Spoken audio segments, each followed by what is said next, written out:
Hello, Trinity family. This is Pastor Dewar, and this is your Trinity Library Series. Today, I'd like to talk with you about one of my all-time favorite books, The Chronicles of Narnia, and the first one that C.S. Lewis wrote was The Lion, the Witch, and the Wardrobe. You may have been familiar with this book. Maybe you read it as a kid. Maybe you read it to your kids. Maybe you've never heard of it at all.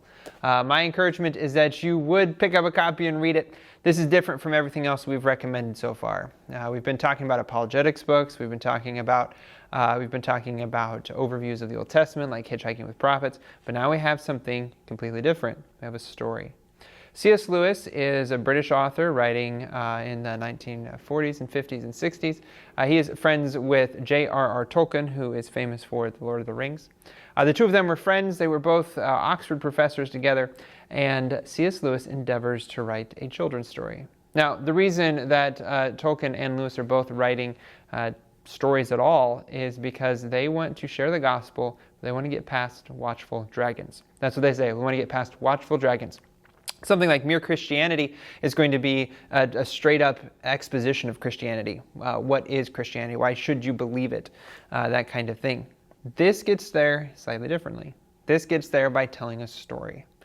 Because when you're reading a story, learning a story, sometimes you let down your guard to enjoy the story. This is what C.S. Lewis says. He wrote the book here, The Lion, the Witch, and the Wardrobe, to his goddaughter Lucy. I wrote this story for you, but when I began, I had not realized that girls grow quicker than books. As a result, you are already too old for fairy tales. And by the time it is printed and bound, you will be older still. But someday, you will be old enough to start reading fairy tales again. You can take it down from the upper shelf and dust it and tell me what you think of it. I shall probably be too deaf to hear and too old to understand a word you say, but I shall still be your affectionate godfather. C.S. Lewis.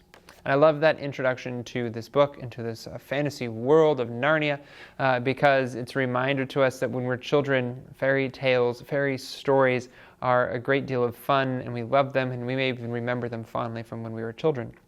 And maybe we get to a point in our high school where we're too old for such nonsense. But as we become adults again, we realize the value that there has always been in these fairy stories. That there is great wisdom in these stories that we can read, we can learn from.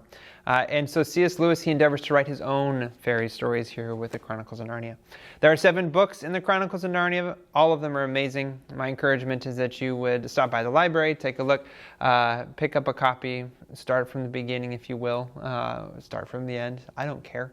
But read them, take a look at them. They're a great deal of fun. With that, I pray that you have a blessed rest of your week, that you would study, that you would learn, and that you would read more fairy stories.